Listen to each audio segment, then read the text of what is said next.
നമസ്കാരം, ഞാൻ പരമേശ്വര നമ്പൂതിരി ആസ്ട്രോളജി ചാനലിലേക്ക് സ്വാഗതം. ഈ വരുന്ന ജൂലൈ മാസത്തിലെ കാർത്തിക മുക്കാല രോഹിണി മകീരത്തര ഇടവക്കൂറുകാരുടെ ചന്ദ്രാനുള്ള ഫലത്തെക്കുറിച്ചാണ് ഞാൻ ഈ വീഡിയോയിൽ നിങ്ങളോട് സംസാരിക്കുന്നത്. ജ്യോതിഷത്തെ ബഹുമാനിക്കുന്നവർക്കും വിശ്വസിക്കുന്നവർക്കും വേണ്ടി മാത്രമായാണ് ഞാൻ ഈ വീഡിയോ ചെയ്യുന്നത് എന്നതിനാൽ ജ്യോതിഷത്തിൽ വിശ്വാസമില്ലാത്തവർ ദയവ് ചെയ്ത് ഈ വീഡിയോ കാണരുത് എന്നാണ് എൻ്റെ വിനീതമായിട്ടുള്ള അപേക്ഷ.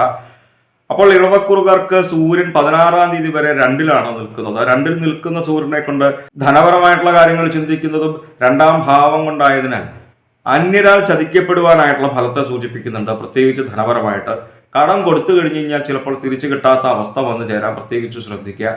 അതേപോലെ തന്നെ നേത്രരോഗം, കണ്ണുകൾക്ക് രോഗദുരിതങ്ങൾ വന്നു ചേരുന്ന ഒരു ഫലത്തെ സൂചിപ്പിക്കുന്നു. എങ്കിലും 16-ാം തീയതിക്ക് ശേഷം 3-ലേക്ക് സൂര്യൻ വരുമ്പോൾ നമ്മളെല്ലാവരും ആഗ്രഹിക്കുന്നതായിട്ടുള്ള ഫലത്തെയാണ് സൂചിപ്പിക്കുന്നത്. ശത്രുപരമായിട്ടുള്ള ഒരു ഉപദ്രവങ്ങളും നമ്മളിലേക്ക് വന്നു ചേരാത്ത കാലയളവ്, ശത്രുനാശത്തെ സൂചിപ്പിക്കുന്നു.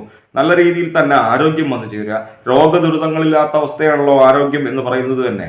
അതേപോലെ ഐശ്വര്യം വന്നു ചേരുക, ധനവർദ്ധനവുണ്ടാവുക, നമ്മൾ അനുഭവിച്ചു കൊണ്ടിരിക്കുന്നതായിട്ടുള്ള വ്യാധികളിൽ നിന്നും ദുഃഖങ്ങളിൽ നിന്നും ദുരിതങ്ങളിൽ നിന്നും ഒക്കെ മോചനം വന്നു ചേരുന്ന നല്ല ഫലത്തെയാണ് സൂര്യൻ 3-ലേക്ക് വരുമ്പോൾ സൂചിപ്പിക്കുന്നത്. തൊഴിൽപരമായിട്ട് ചിന്തിക്കുകയാണെന്നുണ്ടെങ്കിൽ പ്രൊമോഷൻ ലഭിക്കുക, സ്ഥാനാന്തര പ്രാപ്തി വന്നു ചേരുക, പുതിയ പുതിയ സ്ഥാനമാനങ്ങൾ ലഭിക്കുക, വളരെ നല്ല ഫലത്തെയാണ് 3-ൽ നിൽക്കുന്ന സൂര്യനെ കൊണ്ട് 16-ാം തീയതിക്ക് ശേഷം ഇടവക്കൂറുകാർക്ക് സൂചിപ്പിക്കുന്നത്. 13-ാം തീയതി വരെ ചൊവ്വ 12-ലാണ്, അതിനുശേഷം ജന്മത്തിലേക്ക് വരും. 12-ൽ നിൽക്കുമ്പോഴും ജന്മത്തിൽ നിൽക്കുമ്പോഴും ഇടവക്കൂറുകാർക്ക് അത്ര നല്ല ഫലത്തെ അല്ലാട്ടോ സൂചിപ്പിക്കുന്നത്. 12-ൽ നിൽക്കുമ്പോഴും ജന്മത്തിൽ നിൽക്കുമ്പോഴും ഒരു പൊതുഫലത്തെ സൂചിപ്പിക്കാം. വാഹനം ഉപയോഗിക്കുന്നവരുണ്ടെന്നുണ്ടെങ്കിൽ ഈ വരുന്ന ജൂലൈ മാസത്തിൽ പ്രത്യേകിച്ച് ശ്രദ്ധിക്കുക. 13-ാം തീയതി വരെ 12-ൽ നിൽക്കുന്ന ചൊവ്വയെ കൊണ്ട് പലവിധ ദുരിതങ്ങൾ അനുഭവിക്കാനായിട്ടുള്ള യോഗത്തെ സൂചിപ്പിക്കുന്നു. അതേപോലെ തന്നെ അനാവശ്യമായിട്ട് ദുർവ്യയം, ധനപരമായിട്ട് അനാവശ്യമായിട്ട് ചിലവ് വന്നു ചേരുക, ആർക്കും ഇഷ്ടമുള്ളൊരു ഫലമല്ല. പലവിധ വ്യാധികൾ വന്നു ചേരുക. 13-ാം തീയതിക്ക് ശേഷം ജന്മത്തിലേക്ക് വരുമ്പോൾ കാര്യഭംഗം വന്നു ചേരുക, ചെയ്യുന്ന കാര്യങ്ങൾക്ക് തടസ്സങ്ങൾ വന്നു ചേരുക, നല്ല ഫലം ലഭിക്കാത്തൊരു മോശഫലത്തെ സൂചിപ്പിക്കുന്നു. അപ്പോൾ ഈ ചൊവ്വയെ കൊണ്ട് കുറച്ച് മോശഫലത്തെ സൂചിപ്പിക്കുന്നു എന്ന് മനസ്സിലാക്കി ഈ മോശഫലങ്ങളെ ഇല്ലാതാക്കാൻ വേണ്ടിയിട്ട് പ്രത്യേകിച്ച് ശ്രീ ഭദ്രകാളി ഭഗവതിയെ വളരെ നല്ല രീതിയിൽ തന്നെ മനസ്സിരുത്തി പ്രാർത്ഥിക്കുക. നമ്മൾ നാമം ജപിക്കുമ്പോൾ കാളികാളി, മഹാകാളി, ഭദ്രകാളി നമോസ്തുതേ, കുലം ച കുലധർമ്മം ച മാം ച പാലയ പാലയ, ഇങ്ങനെയുള്ളതായിട്ടുള്ള ലളിതങ്ങളായിട്ടുള്ള സ്തോത്രങ്ങൾ ചൊല്ലിക്കഴിഞ്ഞാൽ ഒരു പരിധിവരെ നമുക്ക് ഈ മോശഫലങ്ങളെ ഇല്ലാതാക്കുവാനായിട്ട്, കുറയ്ക്കുവാനായിട്ട് സാധിക്കും. 20-ാം തീയതി വരെ ബുധൻ 3-ലാണ് നിൽക്കുന്നത്. 3-ൽ നിൽക്കുന്ന ബുധനെ കൊണ്ട് അകാരണമായിട്ടുള്ളൊരു മാനസികമായിട്ടുള്ളൊരു ഭയത്തെയാണ് സൂചിപ്പിക്കുന്നത്. പക്ഷേ 20-ാം തീയതിക്ക് ശേഷം 4-ലേക്ക് ബുധൻ വരുമ്പോൾ ബന്ധു കുടുംബ അഭിവൃദ്ധി വന്നു ചേരുക, ധനലാഭം വന്നു ചേരുക, നല്ല ഫലത്തെയാണ് ബുധനെ കൊണ്ട് 20-ാം തീയതിക്ക് ശേഷം സൂചിപ്പിക്കുന്നത്. ഇടവക്കൂറുകാർക്ക് ജന്മത്തിലാണ് വ്യാഴം, അത്ര നല്ല ഫലത്തെയല്ല വ്യാഴത്തെ കൊണ്ട് സൂചിപ്പിക്കുന്നത്. കലഹം ഉണ്ടാവുക, ബുദ്ധിമാന്ദ്യം ഉണ്ടാവുക, നമുക്ക് വേണ്ടുന്ന ബുദ്ധി തന്നെ തോന്നാത്ത അവസ്ഥ ഉണ്ടാവുക. നമുക്ക് നല്ല ബുദ്ധിയൊക്കെ ഉണ്ടെന്നുണ്ടെങ്കിൽ ആ തോന്നേണ്ട സമയത്ത് അത് തോന്നണമല്ലോ. അത് തോന്നാത്തൊരു മോശഫലത്തെ സൂചിപ്പിക്കുന്നു. അതേപോലെ തന്നെ സ്ഥാനഭ്രംശം, തൊഴിൽപരമായിട്ടൊക്കെ ചിലപ്പോൾ പ്രതീക്ഷിക്കാതെ തന്നെ ട്രാൻസ്ഫർ കിട്ടാനായിട്ടുള്ള ഫലത്തെ സൂചിപ്പിക്കുന്നുണ്ട്. ധനപരമായിട്ടും അനുകൂലമല്ല, വിചാരിക്കാതെ തന്നെ ദുർവ്യയം വന്നു ചേരുക. അപ്പോൾ ഈ കലഹം ഉണ്ടാകുന്നത് നമ്മളുടെ വാക്കുകൾ നിമിത്തമാണ് എന്ന് മനസ്സിലാക്കി വളരെ നല്ല വാക്കുകൾ സംസാരിക്കുവാനായിട്ട് ശ്രമിക്കുക. അനാവശ്യമായിട്ടുള്ള തർക്കങ്ങൾ ഒഴിവാക്കുക, അനാവശ്യമായിട്ട് മറ്റുള്ളവരുടെ കാര്യങ്ങളിൽ തന്നെ ഇടപെടാതിരിക്കുക. ഈ മോശഫലങ്ങളെ ഇല്ലാതാക്കാൻ വേണ്ടിയിട്ട് പ്രത്യേകിച്ച് ശ്രീ ഗുരുവായൂരപ്പനെ വളരെ നല്ല രീതിയിൽ തന്നെ മനസ്സിരുത്തി പ്രാർത്ഥിക്കുക. നമ്മളുടെ സമീപ പ്രദേശത്ത് വൈഷ്ണവ ചൈതന്യം നിലകൊള്ളുന്നതായിട്ടുള്ള ക്ഷേത്രങ്ങളിൽ ദർശനം ചെയ്യുക. എല്ലാവർക്കും എപ്പോഴും ഗുരുവായൂർക്ക് പോകാൻ സാധിച്ചു എന്നും പറ്റില്ലല്ലോ. പക്ഷെ നമ്മളുടെ കുടുംബത്തിൽ നിന്ന് നാമം ജപിക്കുമ്പോൾ നാരായണ എന്നുള്ള നാമമൊക്കെ ജപിക്കാം. നമ്മുടെ സമീപ പ്രദേശത്തുള്ള വൈഷ്ണവ ചൈതന്യം നിലകൊള്ളുന്നതായിട്ടുള്ള ക്ഷേത്രങ്ങളിൽ ദർശനം ചെയ്യുക. നമ്മളുടെ സാമ്പത്തിക സ്ഥിതിക്കനുസരിച്ച് വഴിപാടുകൾ ചെയ്യുക.